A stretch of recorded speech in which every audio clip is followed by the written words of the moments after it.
পরিবেশটা এত সুন্দর, মনে হচ্ছে যে কক্সবাজার কুয়াকাটা এখানে সবকিছু ফেল। এনে কক্সবাজার আছে অনেক সৌন্দর্য, এনে ছোট কক্সবাজার, মিনি কক্সবাজার। বুক চিরে জেগে উঠেছে ধুধু বালুচর।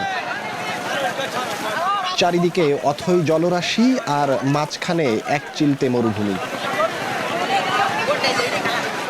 মধুমতি নদীর এই রূপ দেখে কারো মনে পড়ছে সেন্ট মার্টিন, কেউ বা খুঁজে পাচ্ছে কক্সবাজার বা কুয়াকাটা সমুদ্র সৈকতের আমেজ।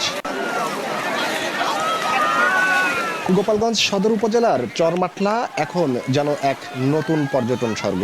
জেলা শহর থেকে মাত্র 25 কিলোমিটার দূরে এই চর। একটু প্রশান্তির খোঁজে শুধু গোপালগঞ্জ নয়, নড়াইল, বাগেরহাট আর খুলনা থেকেও ছুটে আসছেন হাজারো মানুষ। শিশু থেকে বৃদ্ধ সব বয়সী মানুষের পদচারণায় মুখর এই বালুভূমি। তবে এই সৌন্দর্যের স্থায়িত্ব খুবই অল্প, অনেকটা লুকোচুরি খেলার মতো।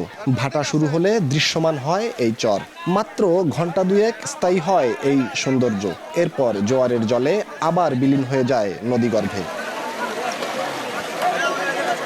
দিনে দুইবার সকাল ও বিকেলে জেগে ওঠে এই ভূমি, আর এই অল্প সময়টুকু লুফে নিতে প্রতিদিন এখানে সমাগম হচ্ছে হাজারো ভ্রমণ পিপাসুর। মূল ভূখণ্ড থেকে ট্রলার ও নৌকায় এখানে পৌঁছানোর একমাত্র ভরসা। এনে কক্সবাজার আছে অনেক সৌন্দর্য, এনে ছোট কক্সবাজার, মিনি কক্সবাজার। ফেসবুকে দেখতে পাচ্ছি যে আপনার একটা সেন্ট মার্টিন এখানে হয়েছে, তো আমি যার কারণে নিজেকে আর ধরে রাখতে পারি নাই। এই বয়সেও আমার আসতে মানে এত শখ জাগছে, যার কোনো আমার আশা। আমি এখানে আসছি ঘুরতে, আমার অনেক ভালো লাগছে। আচ্ছা, আসলে দেখতে পাচ্ছি অনেক লোকের সমাগম, সবাই অনেক আনন্দ উপভোগ করছে, আমরাও আসছি, আমাদের ভালো লাগতেছে। পরিবেশটা এত সুন্দর, মনে হচ্ছে যে কক্সবাজার কুয়াকাটা এখানে সবকিছু ফেল। পর্যটকের জন্য আমরা প্রথমত ট্রলার ব্যবস্থা করছি, আর সেতু 4-এর ব্যবস্থা করা হয়েছে। স্থানীয় যে ফাঁড়ি আছে, ফাঁড়ির আইসি সহ ওসি সহ সবার নলেজে দেওয়া আছে, তারা প্রচণ্ড হেল্প করতেছে এবং আমাদের দাবি যে এটা যেন পর্যটন খাতে নিয়ে যাওয়া যায়।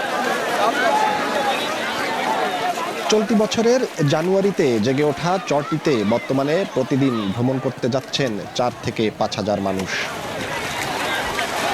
জয়ন্ত শিরালি, সময় সংবাদ, গোপালগঞ্জ।